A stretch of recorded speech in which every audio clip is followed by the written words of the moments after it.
Rated RP.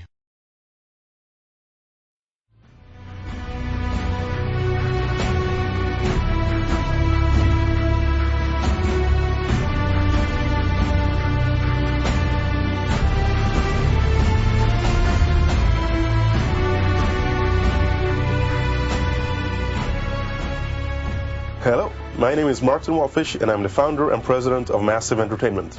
I'm here today to talk to you about World in Conflict, the upcoming franchise from Sierra and Massive Entertainment.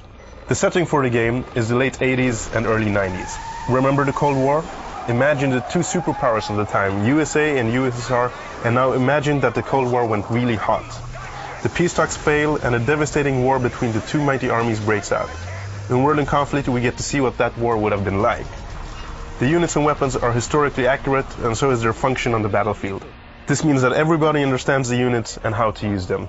T-72s, M1A1 Abrams, Apache helicopters, anti-air guns, snipers, and everything that was available in that era. Now, before I tell you about the single player and the unique multiplayer features, let's take a quick look at how the game works. So the gameplay is tremendously easy. We focus on what people love the most about RTS games, the combat. At the beginning of each map, the player chooses one of four roles: air, armor, support, or infantry. So tanks and jeeps for armor, choppers for air role, and so on. The roles are balanced so that every weapon has a counter weapon, for each hero and nemesis. The player has a fixed amount of credits when the game starts. He can use the credits to buy units right away, and within seconds the units are deployed at the drop zone and ready to engage the enemy. You're on the offensive right away, making choices, getting into the battle within the first 60 seconds. Okay, let's talk a little about the camera. As you can see in these in-game shots, the camera allows a free, fully rotational 360-degree view of the battlefield. You can zoom in on individual units at any time, or you can back out and have the full general's perspective of the battlefield.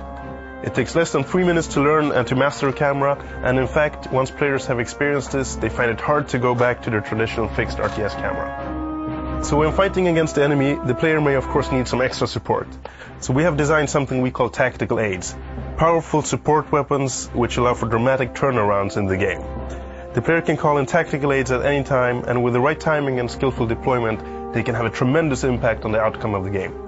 There's the artillery barrage, the airstrikes, napalm showers, tank busters, air-to-air attacks, paratroopers, and of course the awesome tactical nuke, the most powerful nuke seen in any game to date. As the blast wave from the nuke hits the airfield, as you can see, everything in its way is destroyed. On each map you can destroy everything you see. Houses can be blown away, you can crush cars in the streets, forests will burn down, bridges can be blown apart, and so on. The pathfinding is updated accordingly, as you see here, where the tanks are using a shortcut that has opened up thanks to an earlier napalm strike in the forest. And if the bridges have been blown away, you can always order down a bridge layer unit and reappear on the battlefield faster than an enemy expects. Okay, now let's take a look at the single-player campaign in World in Conflict. It's 1989 and history takes a bad turn. The Berlin Wall doesn't fall down and the Cold War doesn't end. It's written by Larry Bond, the co-author of Red Storm Rising and an expert of the era. As the game starts, peace talk fail and suddenly we find the Russians marching into Europe. So we bring the player to the American West Coast in Seattle, where the Russians launch an attack into mainland US.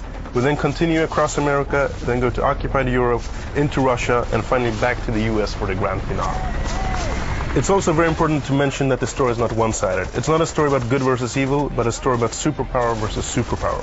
Both sides are well organized, have very powerful weapons, and have a clear rationale for why they are doing what they're doing. The single-player campaign plays out in many familiar settings, and the maps are incredibly detailed. The rural towns and suburbs of the United States, the countryside of southern France, the frozen tundra of Russia, Seattle, etc.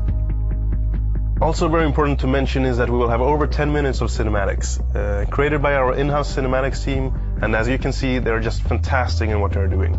So let's talk a little about multiplayer in World in Conflict. You can play up to 8v8 games, which is twice as many as the current RTS standard. Imagine hundreds of units on the battlefield, on a wild fight for domination. If this is too daunting, you can also play smaller games, 1v1, 2v2, 4v4, etc.